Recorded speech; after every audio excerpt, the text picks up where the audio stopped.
Thanks, Mark. And hi, all. It's good to be back with you. Some of you, we've been together this week already. Some of you I haven't seen in a while. And maybe we even have some new folks here. So if you're new, welcome.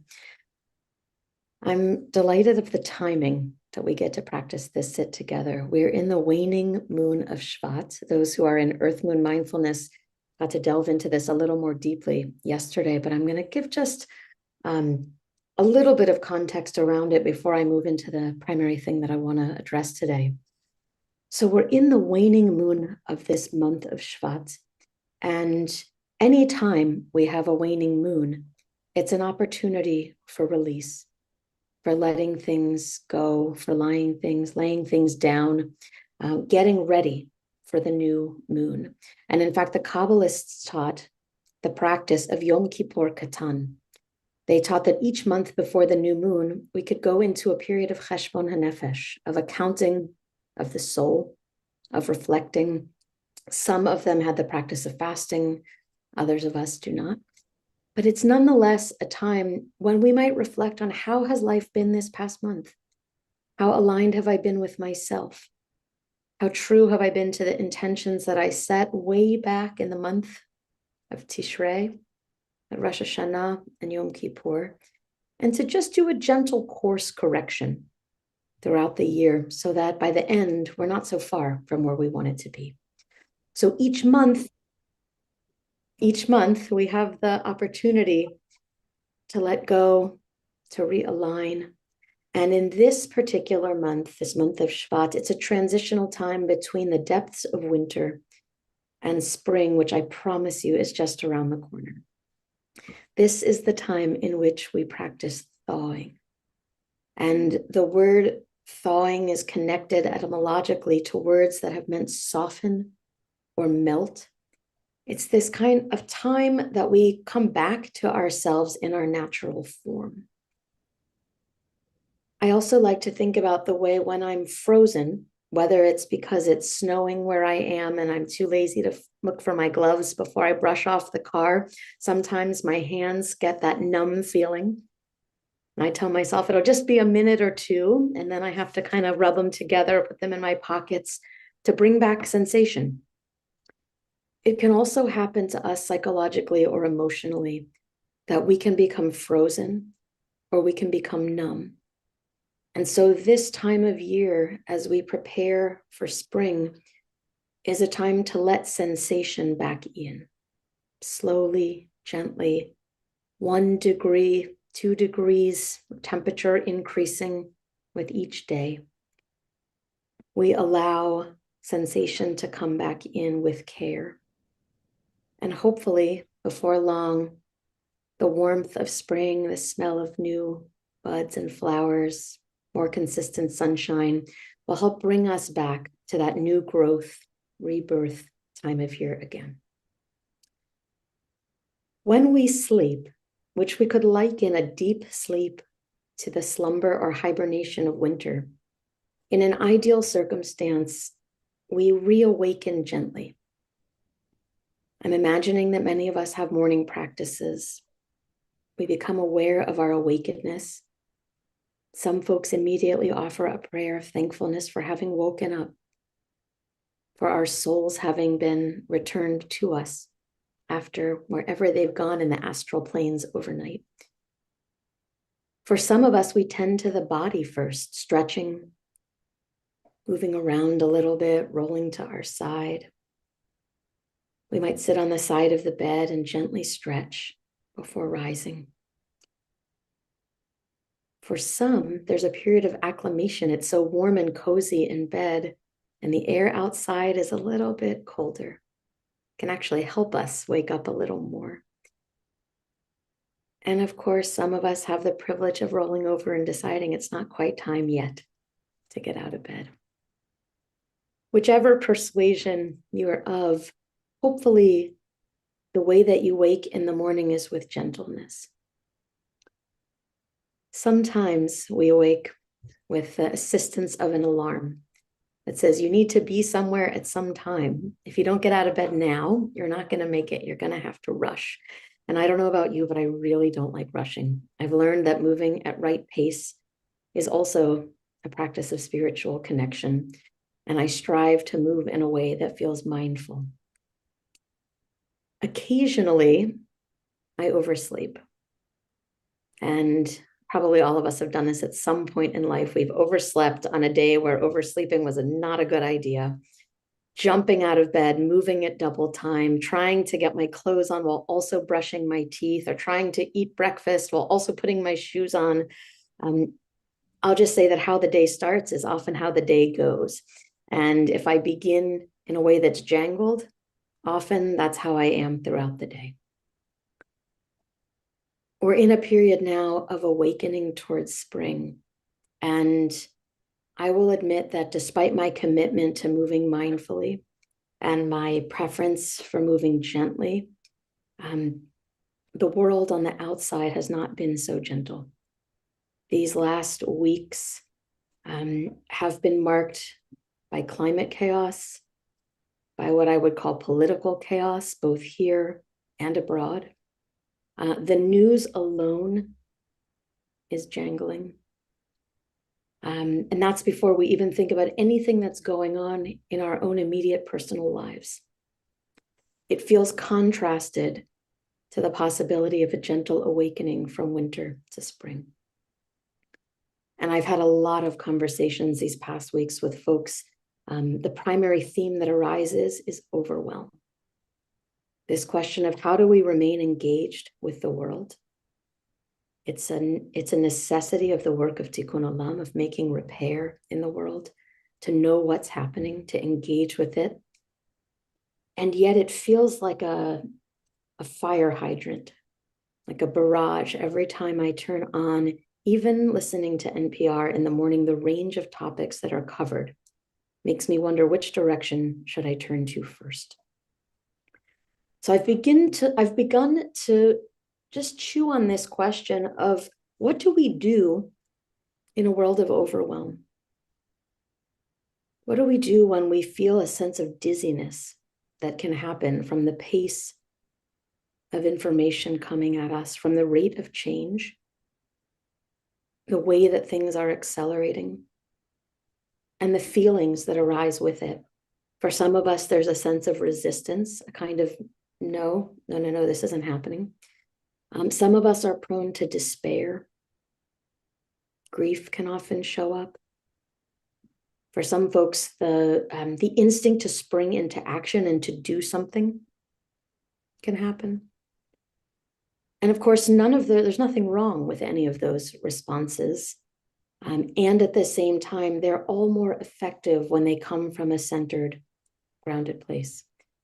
In shorthand, responding rather than reacting to the moment.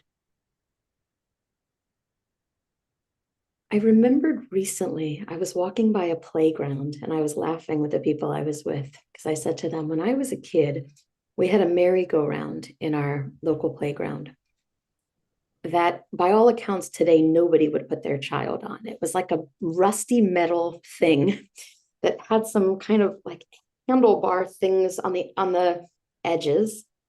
And we would basically ask the strongest, largest person around to push it as fast as they could. And when it was going at a good clip, we would like hook our knees onto the bars and throw our arms out and fly around with this merry-go-round. I can't even look at the merry-go-round stopped now without feeling like a wave of nausea at what that thing does. And I noticed that in this particular merry-go-round, it had seat belts. So we've come a long way in the technology of merry-go-rounds. But what it really made me think about was that as a little kid, I actually liked that feeling that when the merry-go-round stopped, everything was still spinning. Gosh, even now, just to talk about it is kind of, no, thank you.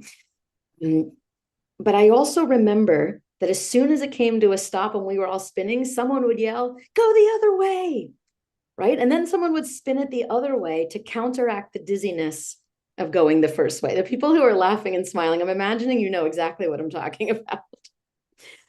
It made me think about this principle, though, that when things are spinning and I feel like I'm spinning out of control, one way to counteract that is to bring myself to a stop and then try to gently go in the other direction.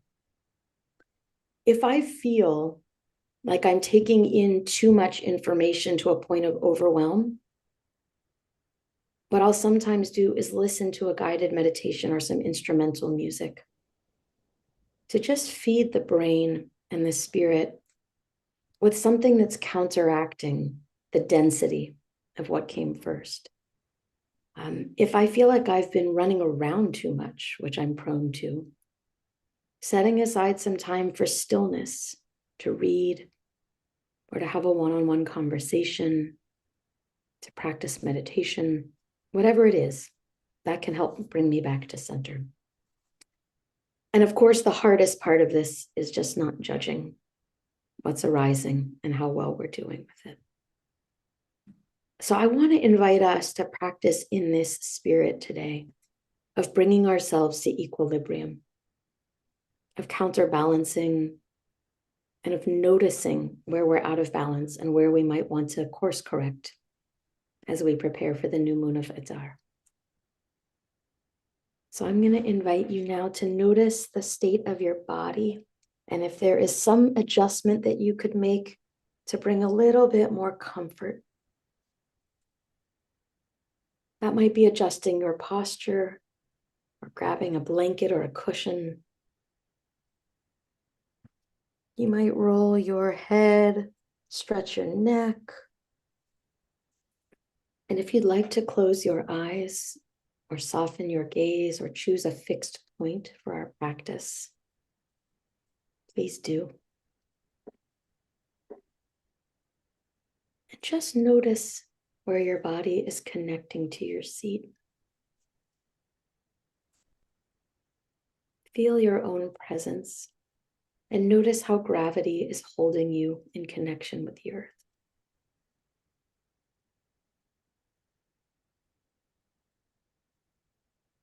And as you settle in, you might register that there are places of constriction or discomfort in the body.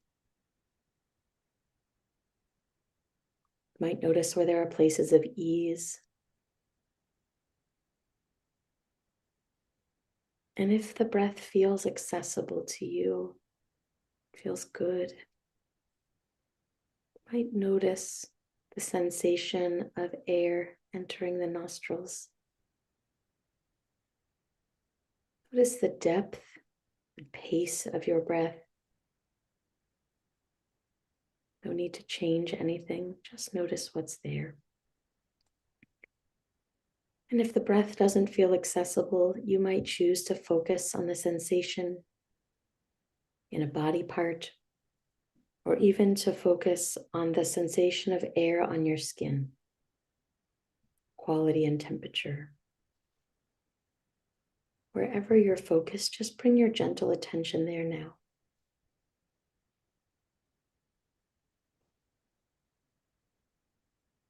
And we'll simply be here.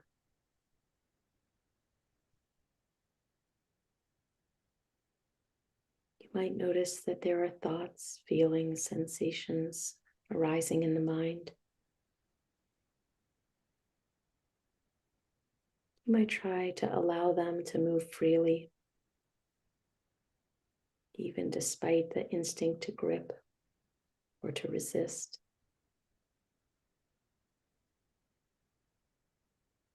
And whatever is coming through is just fine as it is.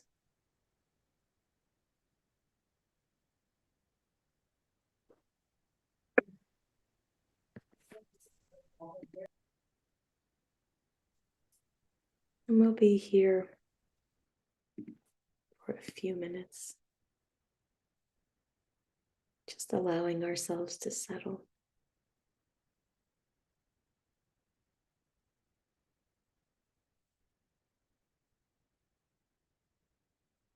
As you breathe here, I invite you to just notice in your body, on the right side of your body, placement of your arms, legs. Is there sensation? Is there ease? discomfort, strain. Whatever is there, you might send some breath or some compassion. And so too at the left side. You may notice some differences. You may notice some symmetry. Where is there balance?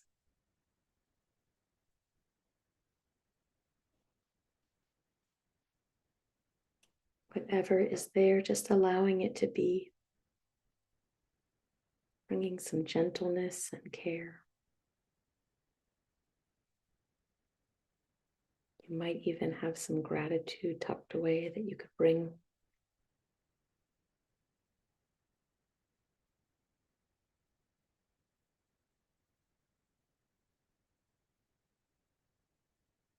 You might notice now the bottom half of your body. The things that it does to support you, including just sitting or lying down.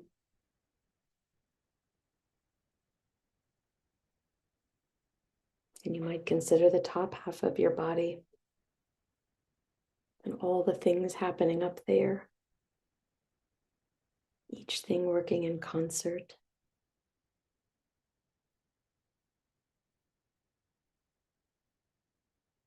And again, thoughts, feelings, resistances, gratitudes, curiosities, whatever is arising, we simply allow it to be.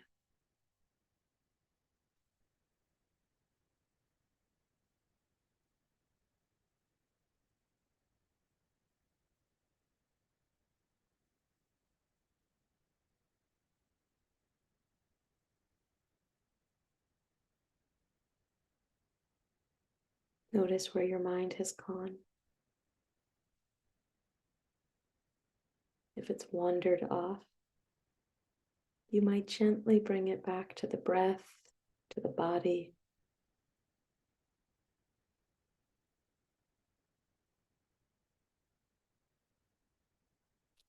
As you bring that breath in, coming through the nostrils and down into the lungs, down into the belly, through this midline of the body. If that feels like a comfortable place to rest, you might bring yourself to center there.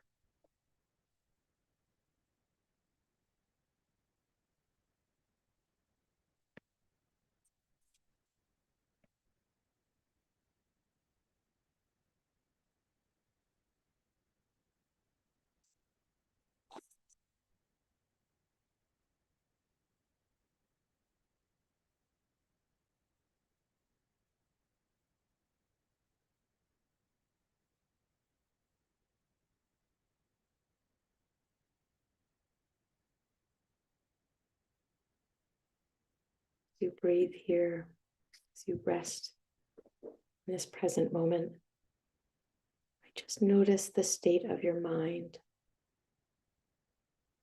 state of your heart, state of your body, state of your spirit.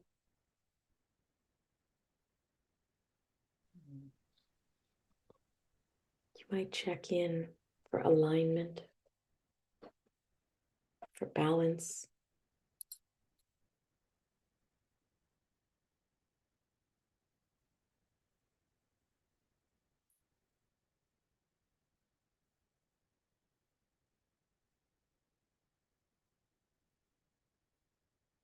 I'll be here for just a couple more minutes. This is the time to allow yourself to settle, to ground, come to center.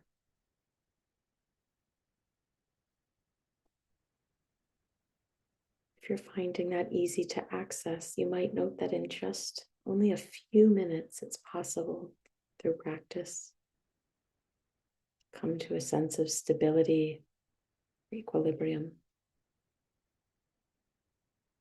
And if you find agitation or lots of swirling thoughts or movement,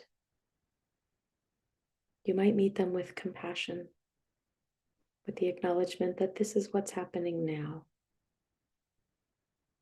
Could be different in an hour or a day. To just offer ourselves some gentle acceptance as we are, ever changing, just like the world around us.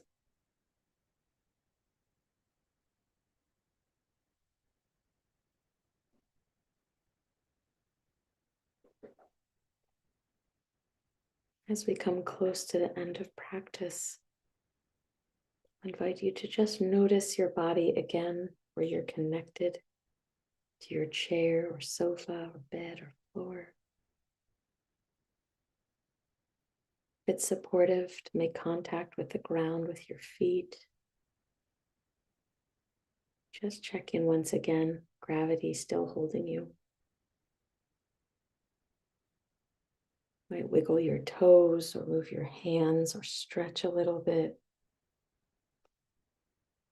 And as you feel ready to gently open the eyes and let some light in, we welcome you to join us back in the room.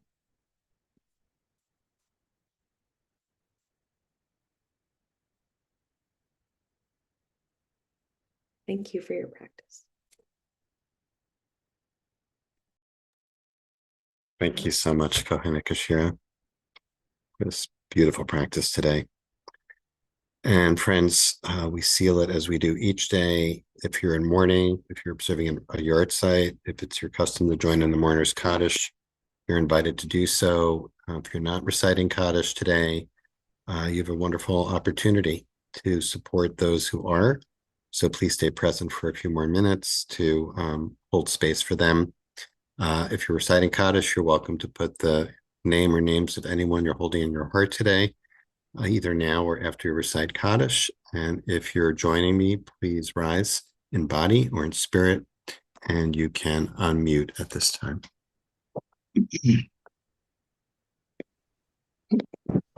Yitkadal, Shmi Rabba, Yamad Yivrach, Adivrach, Yamlich Yivrite, Malchute, Yamlichute, V'chayachon, Chayachon, Ha'ed, Beit Yisrael, Bagala, V'zman Karev, Amen. Yishmei Rabba Barach, Barach, Tava, Ha'ar, V'chama, V'nei, Yitadar, Tahar, Yishalem, Yitaleh, Yitalal, Shemei, Shel, Ilah, Ila, Kol Kol Birkata Birchata B'Shirata, V'Shirata, B'chata B'chata V'Nechamata V'Nechamata, Miran B'Avraham, Amen. Amen. Yehi Shlama Rabba means the Maya. Shemaya, Chaim Aleinu Aleinu V'Yakov Yisrael Yisrael, V'Yibru. Amen. Amen. Oseh Shalom Shalom V'Avraham, Avraham, Uyaseh Uyaseh Shalom Shalom, Aleinu Aleinu V'Yakov Yisrael, V'Yisrael V'Yakov V'Yibru. Amen. Amen. Amen. Friends, thanks so much for joining us today. I want to thank Rachel Hugo who just joined us for holding our tech space, and our teacher, Kohenet Keshira haLev Fife today. Thank each and every one of you for being here to create this sacred space and time together, which we need so badly, as Keshira described so beautifully today. And if you're leaving us now, hope you'll join us tomorrow. We'll be led in practice by Rabba Mira Nicolescu tomorrow, and on Friday, which is Rosh Chodesh Adar, Sarah Waxman of At the Well will be here as she is on or around Rosh Chodesh each month, to help us enter into the new month of Adar. So we'll hope to see you soon. Keshira, thanks so much. As always, what a treat to be with you and just to sit with you and be guided by you. It was beautiful. Just want to pick up a couple of those themes, or just, kind of stay with them for a little bit. What I heard, and you can correct me if I filtered, if what I received deviates from what you were imparting. First, I really appreciate you locating us where we are in the cycles of the year right now. One of the gifts of doing this every day, or almost every day, is that we really get to track day by day through, the month and the year. And it's really such a gift that we otherwise might not have. So here we are, like just a few days, the waning days of Shvat and entering into Adar. And here where I'm sitting today, here, there's temperatures a little bit above 50. It's sunny. You can just kind of feel it. So anyway, what I heard was, we're kind of attuning to the fact that something is always waking up within us in some way. And right now, that is very comforting. That's a very comforting awareness, I think, for me anyway. I welcome people to share in the chat, how that lands for you. And then the other thing, which is really challenging, I think, for so many of us right now, is that question of recognizing the need, like you said, for stillness to be able to be responsive instead of reactive to what's going on in our world, which is so, impacting so many of us, impacting everyone, at least indirectly, and most of us very directly in some way. And that balance between finding stillness to do that. And what I'll say is my fear, then here's what's leading to a question for you is, I notice what comes up for me when I get the reminder that it's important to be still is that I'm afraid of becoming paralyzed and frozen. And that if I am still, that I'll never get out of the stillness, that comes up for me. I don't know if you relate to that or not. Yes. Maybe because I'm still in a little bit of, stage of frozenness and paralysis. There's a little bit of challenge. So maybe I'm articulating it a little bit for myself, and maybe for others as well. So how do we deal with that? Well, Help me. What's coming to me is that I've said out loud a few times, I'm so tired, and I'm afraid if I really let myself rest, I'll never get out of bed again. Yeah. But here's the truth. I always get out of bed again. Sometimes I say, I'm just not going to set an alarm on Shabbat or on Sunday or whenever it is. I'm just going to let myself sleep till I do. But thank God I wake up in the morning. And I think sometimes just giving ourselves permission to be as we are can move us through this fear or this resistance that we're going to be subsumed by it. Mm-hmm. We treat stillness and rest in our culture the same way that we treat food, which is that if we restrict it, there's a righteousness, that we're better when we have less of it. It comes from very old, very deep, unhealthy patterns, but we can disrupt them and repattern our neural pathways by allowing ourselves to have what we need. Mm-hmm. Yeah. I could say more, and I'm also noticing there's some good questions. Well, let's few bits in the chat. Yeah, like Laura's question. Then I want to. It's a little bit of a variation, I think, on what I was just asking. You suggested that we awaken gently, but you have any mindful suggestions for what to do when we wake or are awakened with overwhelm, like when we, yeah. It happens to me not infrequently that I wake up with my heart pounding, or I wake up with a sudden awareness of something that I forgot to do, or whatever it is. And the practice that I've taken on is that I imagine myself as a kid when that happens. And I try to bring myself the comfort of a kid saying, it's okay. Mm-hmm. It's still the middle of the night. You can sleep some more. You can rest some more. And I'll often count my breath. I don't usually get very far before I'm asleep again, but I'll say, let's count to 100 breaths. And see if that can just bring some regulation back into the body that will lull me towards sleep. And I want to recognize that it's not easy for everyone. My dad, Alav Shalom, lived with insomnia. He would wake up in the night and start doing laundry or other tasks and then wonder why it was hard to go back to sleep. And I know that it's a real phenomenon. So things like guided meditation, gentle music, a warm drink, adjusting the temperature, whatever you need to do to bring comfort and ease to the body. And even to say out loud to yourself, it's okay to rest. It's okay. That brings up for me what I think is something that we sometimes forget with this quote unquote practice, which is that stillness, and as you said in the sit, letting go of judgment are part of it.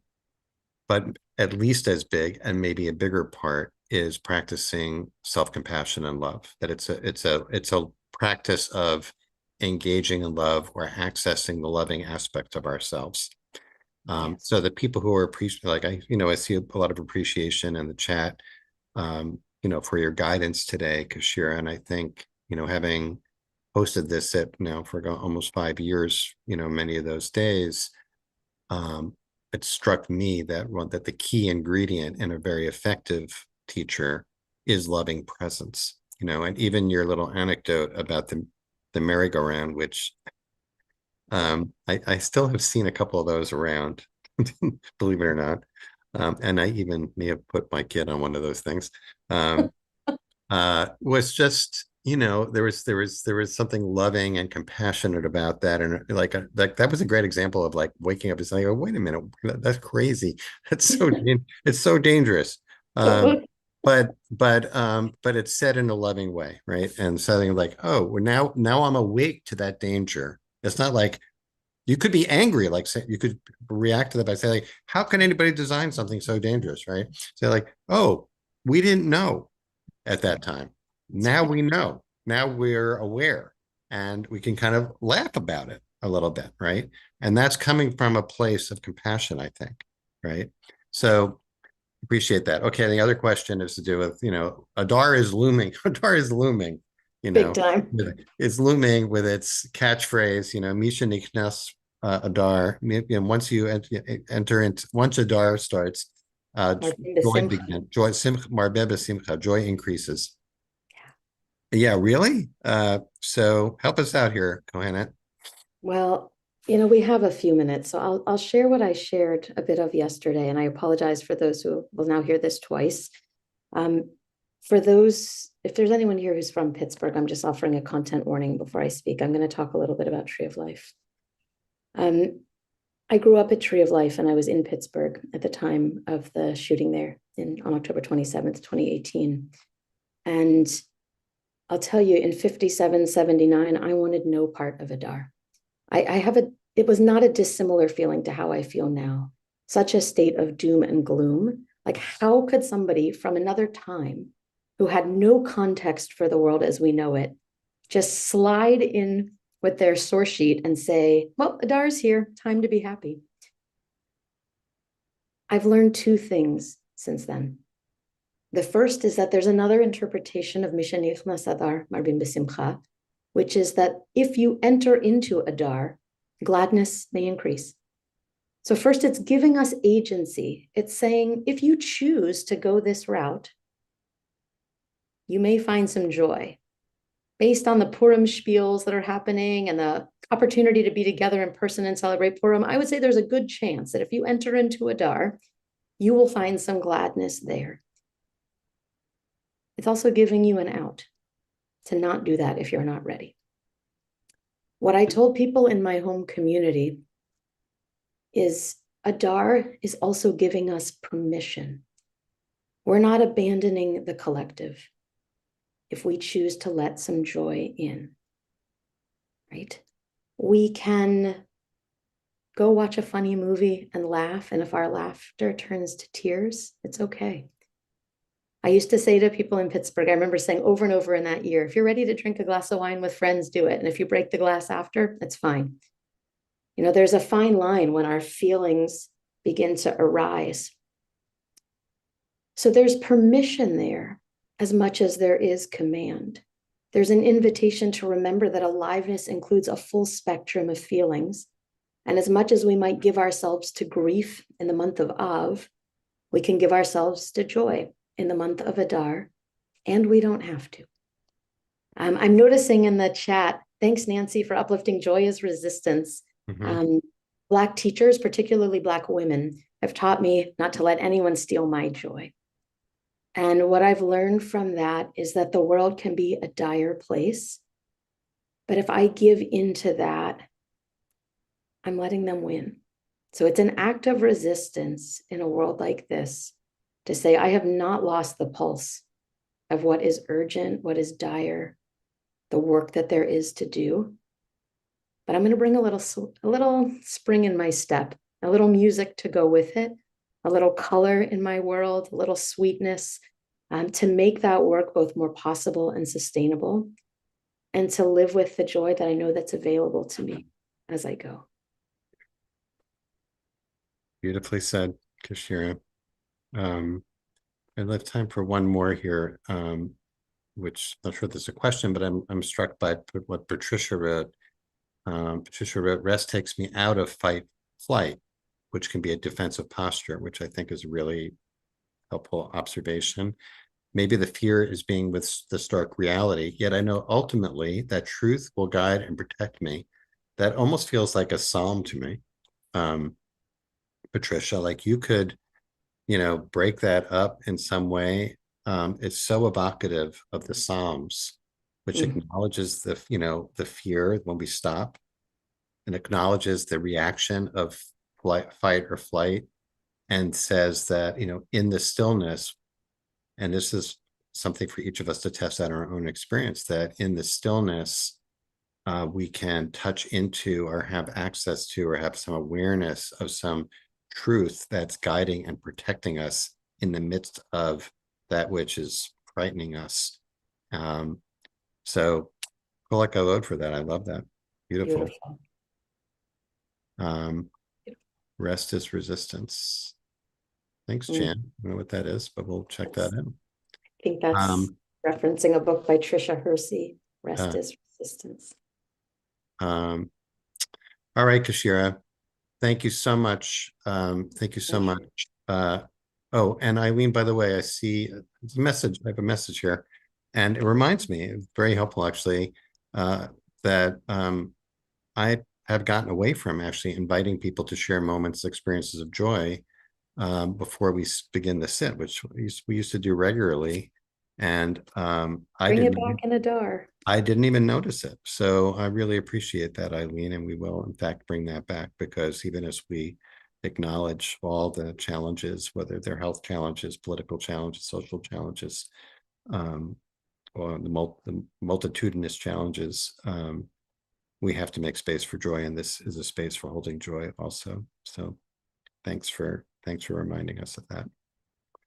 All right, Keshira, always a pleasure. Thank you so much for leading. Thanks for having me.